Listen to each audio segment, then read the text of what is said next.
Welcome to the Next Canon Podcast. I'm so excited to record our very first Next Canon Podcast. And today we are joined by Hayden Irving Ware. Hello. Hello. How are you? I'm good. I'm a little hot. I will get sweatier as this podcast continues, but I'm good. Same. Hayden is an amateur musical theater composer and a critical analyst. Hayden's pronouns are he and they, just so everyone knows. Today, we're going to be talking about the Next Canon. Now, what is the Next Canon? Great question. Basically, this is going to be a conversation about how we can use this opportunity of pause in the theater world to change what we see on stage.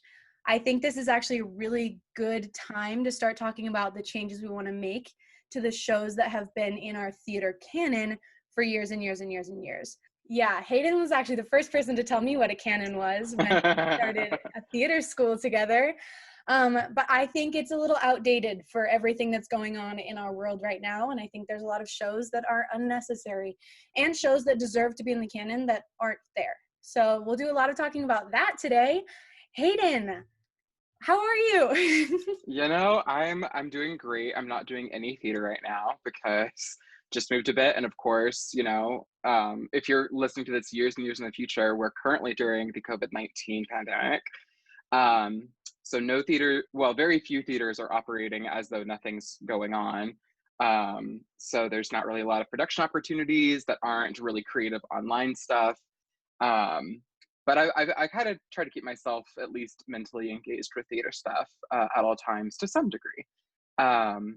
So yeah, I've done a lot of thinking, especially in light of like a lot of the Black Lives Matter movement that's been going on, thinking more critically about what we consider to be the mainstays of theater. I'm a very music theater heavy person.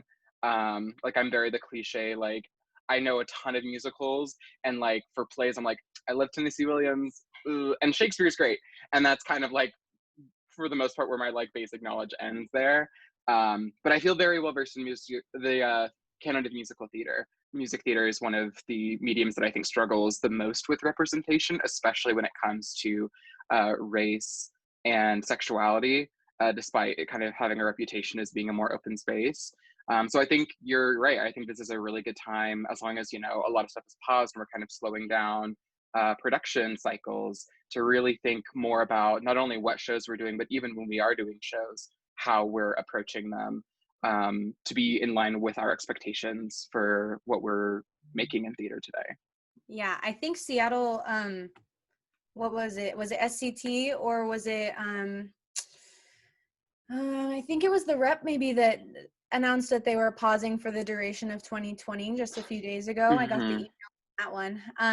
And just like you said, it's all to do with the pause that's happening right now and the Black Lives Matter movement and everything. There's so much that has come out with all the Karens and the theater Karens that people were talking about.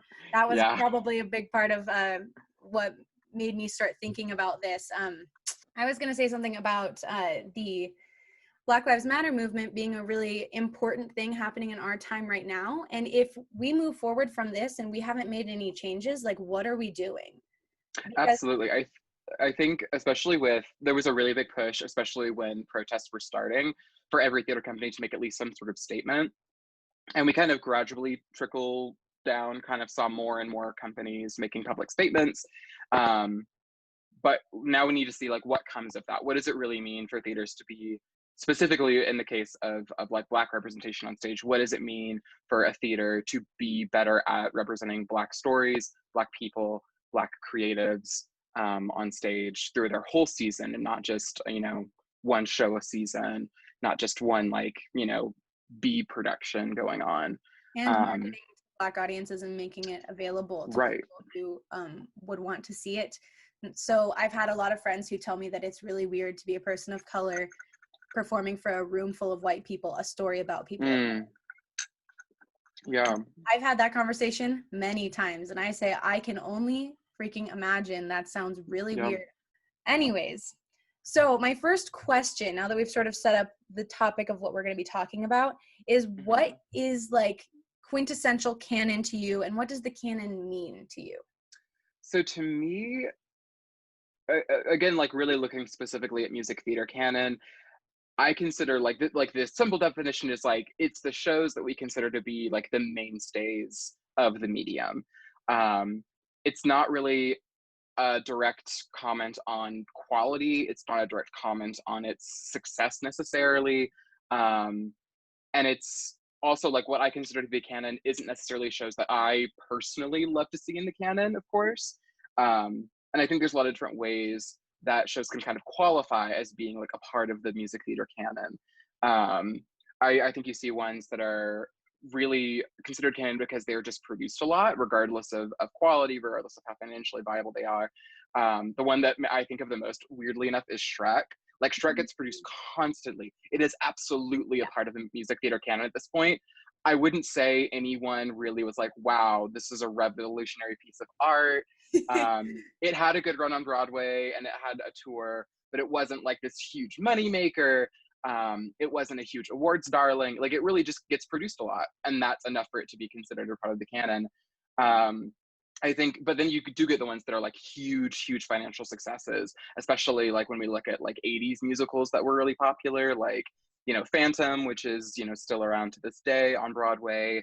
Evita, I mean, mostly we're talking a lot of Andrew Lloyd Webber stuff because these are a lot of like big, huge musicals. Les Mis did have a really nice critical reception, but certainly part of what makes it so much part of the canon is how financially viable it was. It's the longest running West End show. So that's another way that you can qualify, I think, as being the canon. There's like the critical and cultural phenomenon ones, which often are like the awards darlings. We see a lot of like Sondheim shows, which aren't necessarily produced a ton, but we know them to be like the mainstays of what makes the medium the medium. You don't see a ton of Sunday in the Park with George productions, but I don't think anyone would say that's not a part of the canon. As because someone of who doesn't know how that much of many impact. I don't know that many, but I do know that name. So yeah. It's like it's always in the air there. And you even get ones like Fun Home is a more recent one, which I would say like I've seen some more local productions, but I think what has kept it so in the consciousness of the industry is just how well it was received artistically and critically. Yeah. And then kind of like the sister to that, as far as like things that I think can qualify for canonization, is significant artistic contribution, stuff that really like changes the way we're thinking about music theater. I think like the most obvious modern example is Hamilton, which also crosses off like every other one on this list, of course. Like, of course, it's super financially successful and was a really critically well-received show. But I do think its artistic contribution to being this very different thing that really has inspired a lot of new work past it, is one of the main reasons in the canon. Like other shows, like older shows like Cabaret and Company, I also think qualify in that range. And Chicago, those are also, like those are the things I think about most often. Yeah, like those big ones that you go like, okay, this was a turning point in how we did music theater going forward, even for those shows that don't get to qualify for like the main canon. Right. They're impacted by these other shows. And you know, I think most, you know, shows we consider to be canon are shows that have at least had some Broadway time as far as music theater is concerned. I think with plays, you get, that's less of like a thing that people are like expecting. But certainly with musicals, there's an expectation for Broadway, but I don't think that's like a prerequisite to be a part of the music theater canon. Like a Little Shop of Horrors was widely produced, incredibly financially successful, cultural phenomenon for the period that was around, and it wasn't on Broadway until it was like over 20 years old, because it just was more successful off Broadway and touring and locally. But all these shows kind of form in our minds of like, what is like the music theater, like if you're going to make a list of like the essentials, these kinds of shows are going to be on the list. Yeah.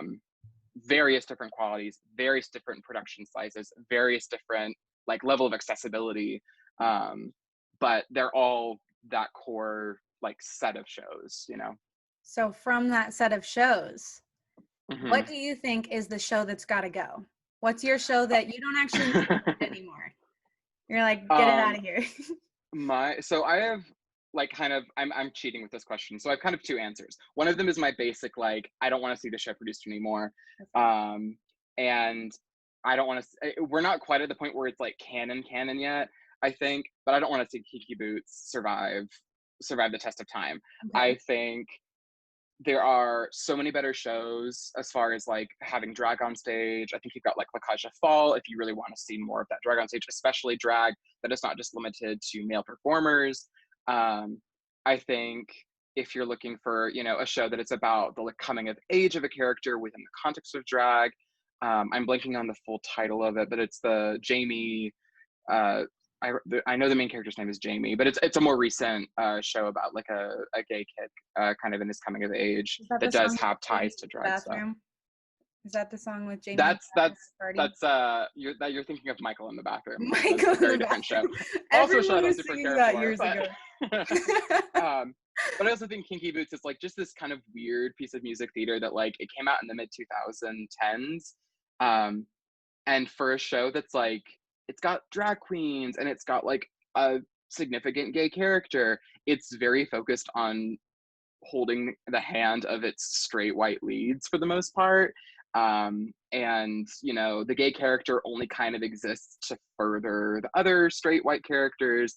And I'm just like, there's better shows to do. And it also is a show that really reeks of, you know, people wanting to talk about gender but not really understanding the nuances. And it kind of has some lines that I'm like, ugh. Like, as someone who wants theater to be, especially like queer-based theater, a safe space for not only cis queer people but also trans and gender non-conforming people, there's just some content in there that I don't love. And I think if there was a lot of updates made to it, maybe I'd be happy to see it make a regular round in the, you know, production cycles across America and beyond. But I would say right now, I would love to just put that one in a back corner and like not mess with it for a bit. I'm sorry, you just have to step right out of the canon. I'm so sorry. And of course, like to make up for that, and we saw that with the show again. I can't remember the name, but the one that's about the kid named Jamie, which originally had a white lead, and then when they did like a second round of casting, they did cast a black actor as the lead, which I think like the thing that is cool about Kinky Boots is that it does have generally a priority in casting a black actor as Lola, which is how we got Billy Porter in like the like cultural phenomenon that he's become, and he's done so much great work because of that. And like La Cage is a really wonderful show. It's also super often just very, very white. So I think when doing those shows, especially honoring the fact that drag is so much a part of the history of Black and Latinx queer people in American history, like we need to have them in those stories, even though those stories aren't about the experience of being Black and being in drag. Those people need to be on stage for that. Because I do want to get rid of Kinky Boots, but I don't want to get rid of Black actors getting to be openly queer on stage, you know? Mm-hmm. And not cast as a white person in that show, but like... Right. Yeah. Yeah, and I think, of course, moving forward, we need more shows that have a lot more of that intentional, like, Black characters who are queer, who can be played by actual Black actors who are actually queer. Who are written by Black actors who are actually which is queer. That's the struggle there, because music theater really sucks as far as the diversity of creators. I can like name the non-white composers I know on my hands, I think on basically one hand, which is partially my own like short-sightedness, but is also just a reality that there's just not that many who have gotten produced in a significant way, which is a real shame because that content exists. Oh yeah. Those writers are out there and they're just not getting produced. So that's kind of my number one answer. My number two answer, and this one is not quite so heavily in kind of the race category, but I think as we're thinking more about what theater does and what theater impacts not only an audience, but also the participators, I really want to see an end to teenage and, God forbid, younger productions of like really edgy shows. Like I get that kids like really vibe with like Spring Awakening and Heathers and Rent, but I just don't think it's safe for kids to engage with those materials. I truly didn't even like seeing it when I saw like people my age doing it. I was uncomfortable. Yeah, like... as someone who did Spring Awakening in college, I'm like, that was rough. That is a hard show to do in a healthy way. And I remember being in high school and like a few of my classmates being convinced that we could handle that show if we just, got around a few of the like scenic things. Just a few. And it's like, no, you just can't do it.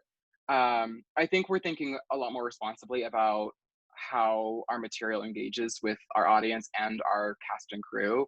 And with that, I want us to think more intentionally about like, yeah, we want to keep theater super accessible to a younger demographic, and that younger demographic likes shows like that.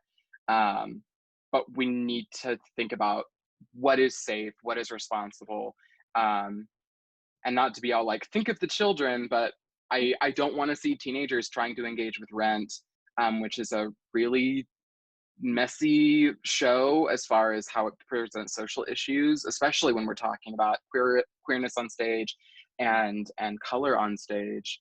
That show is really messy, and I don't think any teenager is ready to go into that without at least an extremely competent adult creative crew behind them, which I don't think most places have, just because that's a hard resource to come by. But yes, that's kind of one of my big like blanket like I wish this would stop.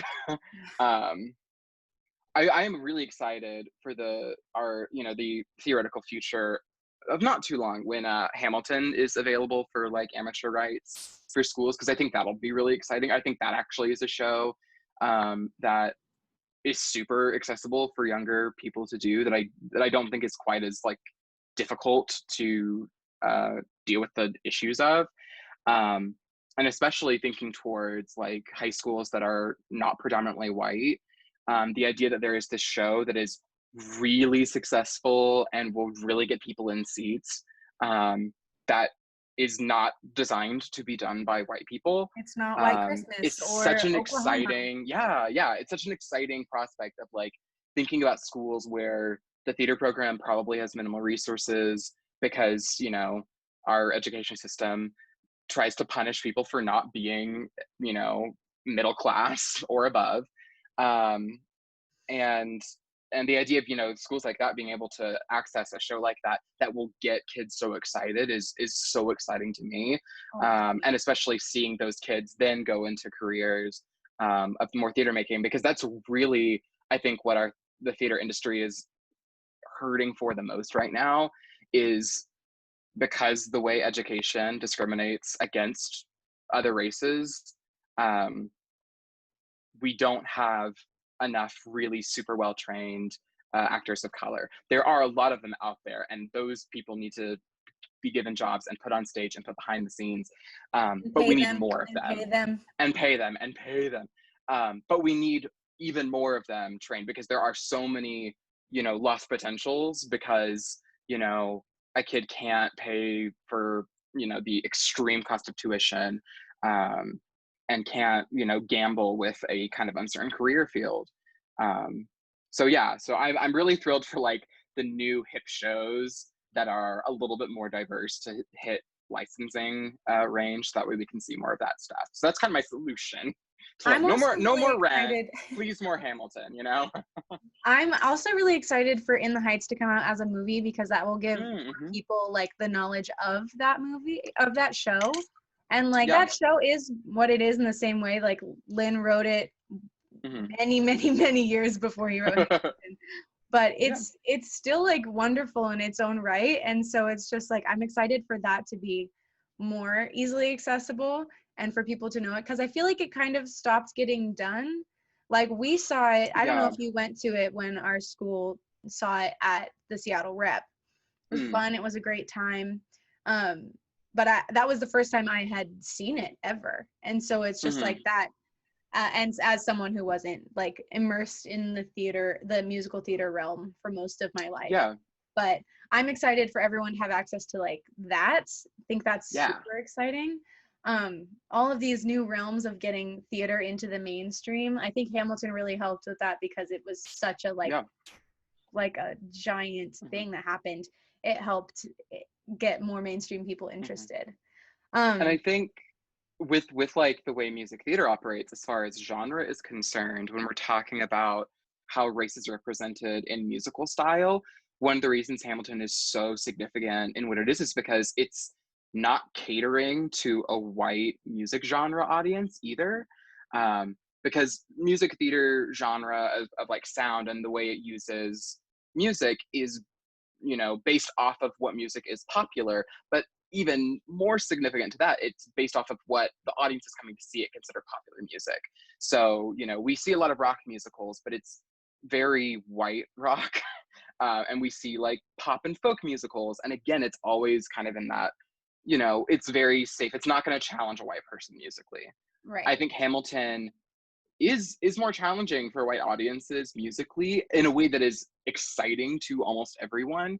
And to see that show be so successful and see other shows come off of that also kind of going in that same direction is exciting, because musicals are fun for people who already are into the music they're hearing. Yeah. So again, like, you know, looking forward, that's a super exciting thing to see popping up more and more. Definitely. So to sort of switch gears now, do you have a show that you know of or that's brand new, like written yesterday or written like 10 years ago, that just hasn't gotten enough recognition and that deserves to be in the canon? Yeah, a show that I think I want to see produced more, and I also want to see more people knowing it, is a musical called Passing Strange. It was written, the lyrics and book are by Stu, and the music is Heidi, or what's her last name? Heidi Rodwald, and Stu both contributed the music to it. It is a rock musical, kind of almost concert style in some of its aesthetics, about a young Black artist who moves from America to Europe in like the 1970s. And it's a lot about identity, and it's about the experience of being an artist, and understanding your, specific to this character, like his race in conjunction to his art. And feeling, you know, the title is Passing Strange, and it does engage in the idea of what does it mean to be, you know, like passing, both as, you know, we talk about like white passing people, but also the idea of like passing as an idea or passing as a stereotype.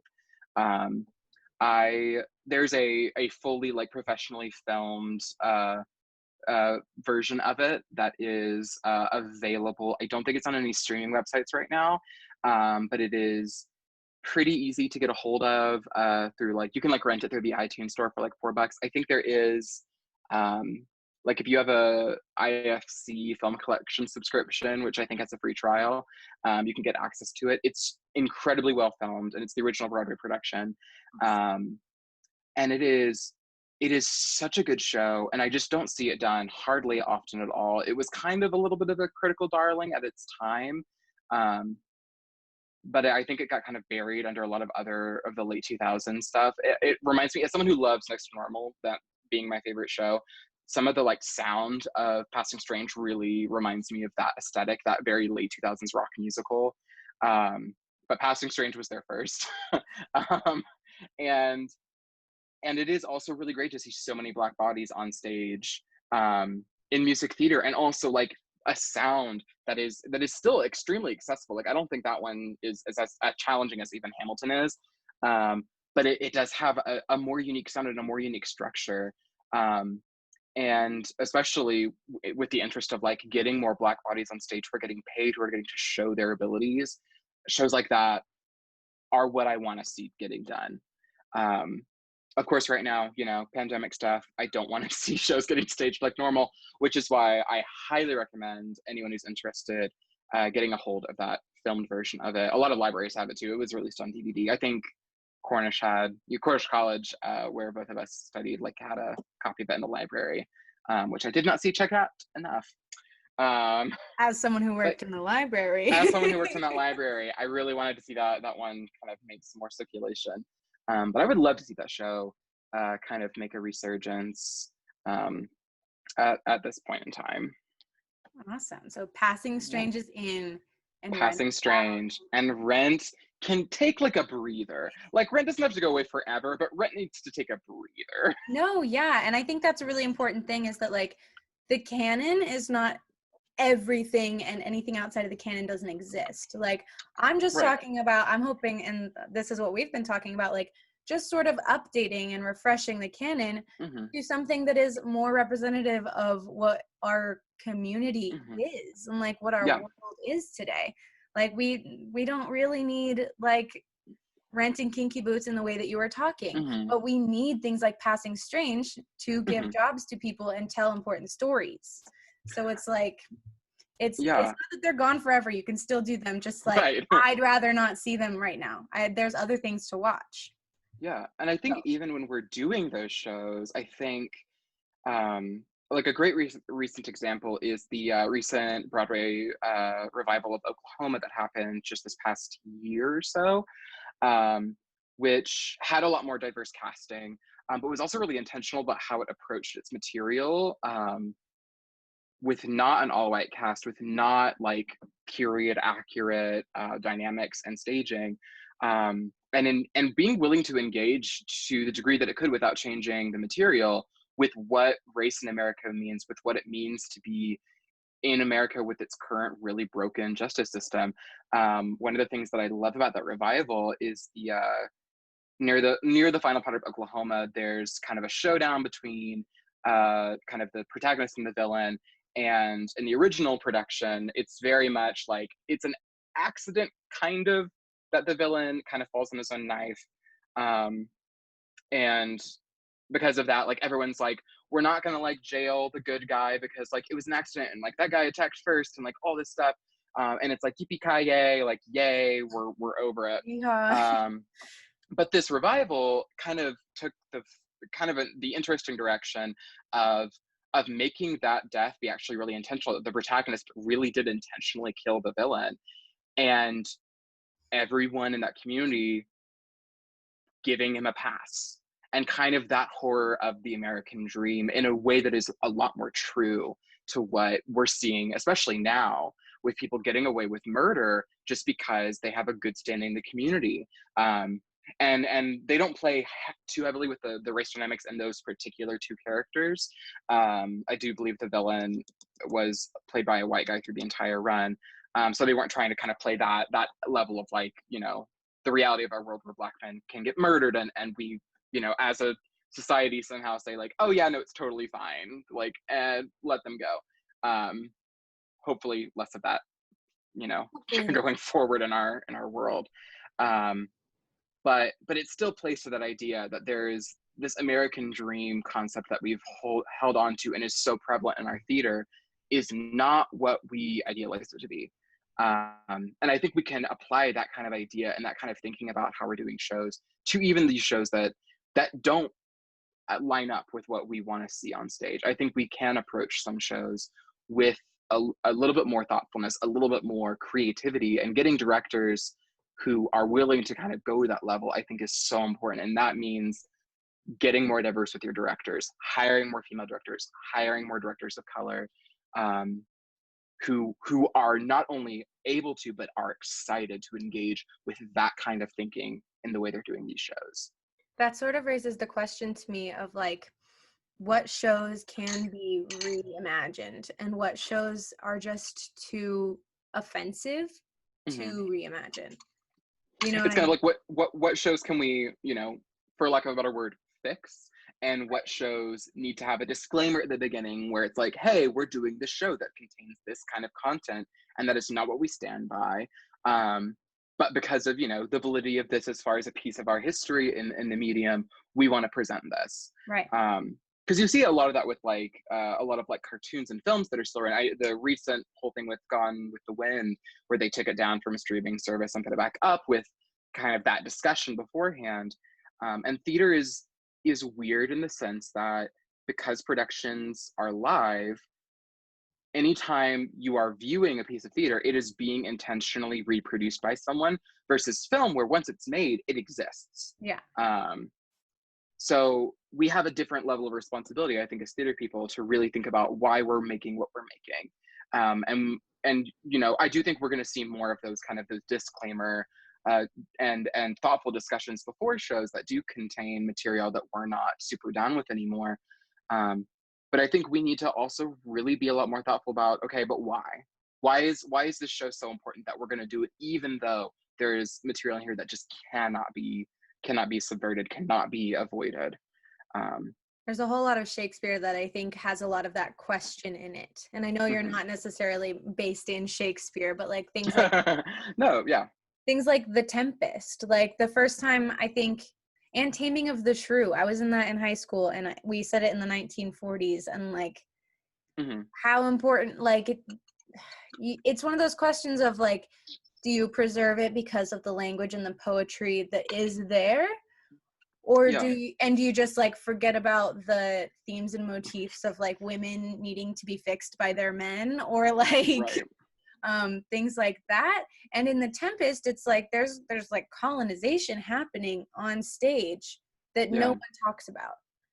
And so like things like that, what can be saved and what can't, you know, by fixing it or whatever. Because I don't necessarily want to fix Taming of the Shrew. I think there's like a monologue that's kind of fun, but it's an angry woman, you know what I mean? Like and do we want to fix The Tempest? I don't see really how to without changing the story, you know what I mean? And that could be necessity is the mother of invention if you need to do Shakespeare, maybe. And maybe someone will make something amazing that I'll say, yep, you can come back. You know? And like, what is, you know, with stuff like that, especially with Shakespeare, I think of like, with gender dynamics specifically, like if we produced a version of this show where every female character was played by a male actor and every male character was played by a female actor, and we're getting to engage with the like, okay, because those dynamics, when you play them visually with something very different, you do start to pick up on different things. You do start to see stuff like that in a very different light. And I think in that way, there can be that level of like preservation in the sense that we can look at this, but part of the reason we're looking at this is because we want to hone in on what is not great about this. What about this makes us go, ugh? Because part of what theater wants us to do is confront stuff like that. I think that's a lot of what a lot of us aspire to do with our theater, is to make people confront not just emotions, but also, you know, societal realities.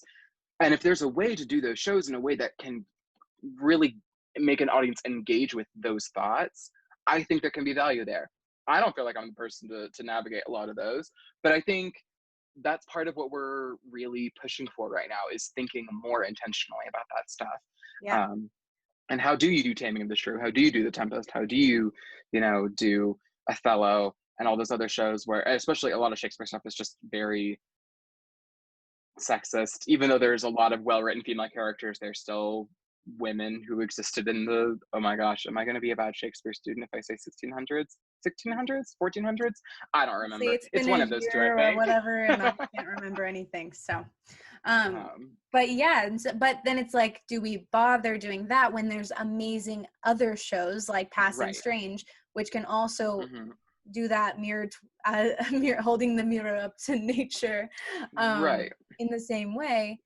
Do we take a pause from some shows that are that have been in the canon to bring new things in?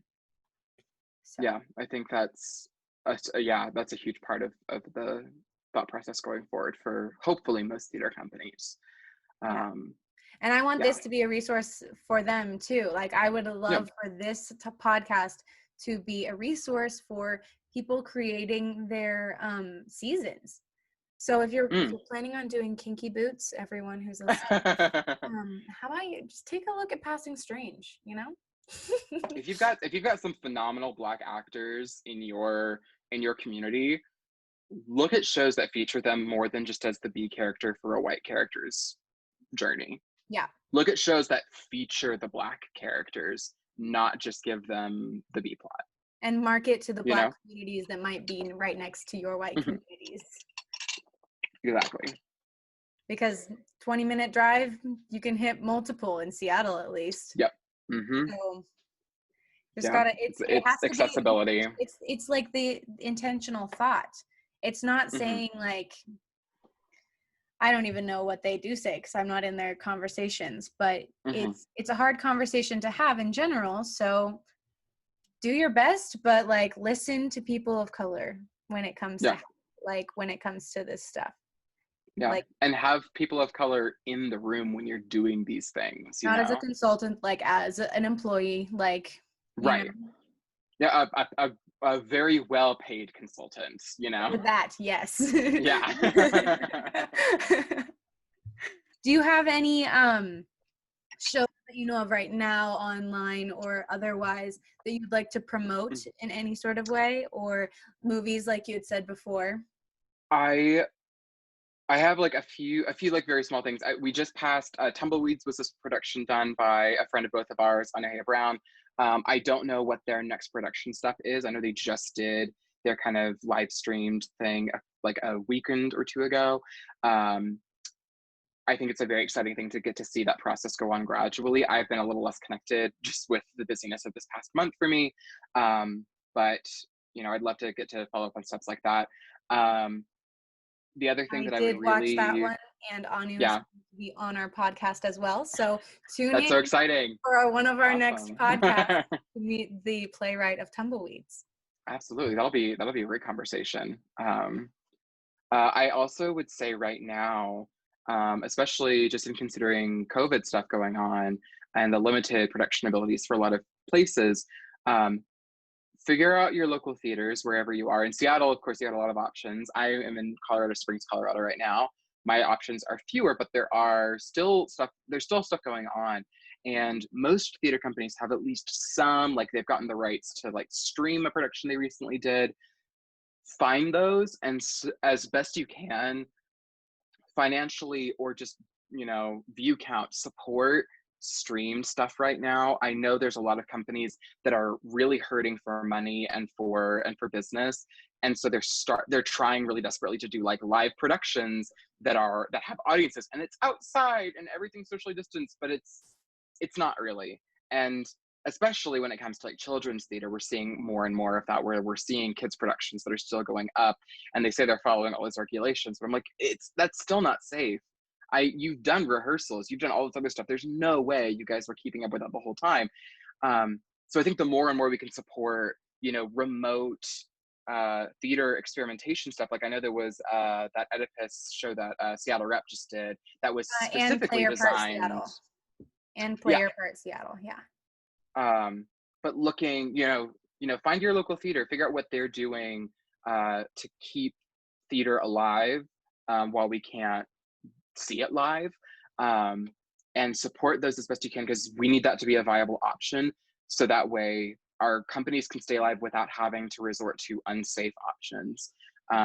So I really heavily push that, you know, and also like watch film music theater. If you haven't seen the film production of Hamilton, I doubt there are a lot of people out there who haven't yet, but please watch it. I saw, you know, Hamilton in its earlier years, and rewatching the pro shot that was on Disney Plus is still a phenomenal time.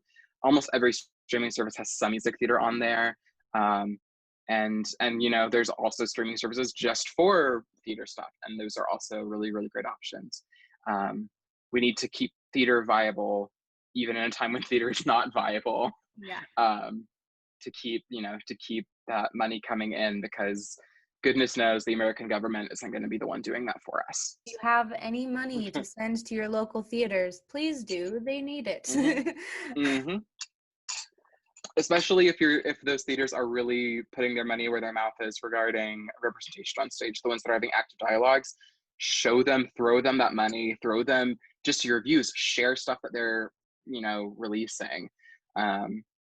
We need to, not only do we need to demand better of our companies, but you know, unfortunately we live in a capitalistic society, so we need to be able to put our money towards those things as well, put our efforts towards those things, especially as white theater goers. I know I am like really committed to thinking a lot more intentionally about where my theatrical money is going. Because I want to be on both sides of the equation, doing what I can to help our industry get to where we have been, I think, over optimistically assuming we were at for a long time. I think we've gotten a huge wake up call that people have been screaming at us for years, and we were only really now taking seriously. And I think it's way past time, and it's time for us to come at it from every angle, you know? Yes, I would definitely agree with that. And I couldn't have said it better myself, but you know that about me. You are definitely, you're the more eloquent of the two of us. I certainly talk a lot. And you think a lot. So wonder why I asked you to be on my podcast.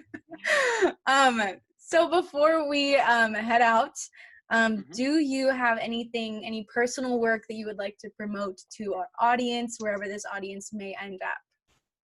Absolutely not. Please go find work being done by people of color. I am a white person. I'll release stuff in the next year and I'll be fine on my own. Please, I urge you, find Black creators that are doing work. Find Latinx creators who are doing work. They need to know that we want their work right now with every ounce we have available, you know? Yes, 100%. Absolutely. I'm really Absolutely. really honored that you had me come on for this first one, and I hope it kind of starts that dialogue that can kind of continue with people who know a hell of a lot more about specifically, you know, representation of color on stage than I do. Absolutely. Because I am solidly in my learning phase still. Oh, me too, absolutely. And I mean, we all live in that learning stage, but we do. But it certainly feels like it's growing pains right now. A lot of growing pains, and they're necessary and very good growing pains. Yeah, absolutely. My lineup is looking pretty fun right now, so I've got some great folks coming on. I'm really grateful that you came on to talk about this because I value your words and all of your extensive knowledge and knowledge of the canon and all of those things. So thank you for telling me about that whenever we talked about it, probably 4 years ago. Who's to say? Who's to say? But thank you so much for coming on here. Thank you for having me. A little sip. The metal straws. And with that, go vote, everyone. Please vote. Please vote. We will see you next week or next time you tune in. I don't know where you are in life. With probably Anuhea Brown. Wonderful. Woo! I'm so excited to hear that one. It's going to be a great time. All right. Thank you guys for listening. Wait. Before you go, please remember to leave a comment down in the description with your show that's got to go and your show that we ought to know. Spread some love in that comment section about all the amazing shows that you love and want everyone to know all about. And don't forget to give this video a little like. It just helps us out and it lets me know what you're loving right now. So thank you guys again so much for watching. I really appreciate it and I had a blast. I hope you did too. So let me know, share this video with your friends, comment down below. Let me know who you want to see on this podcast. Bye.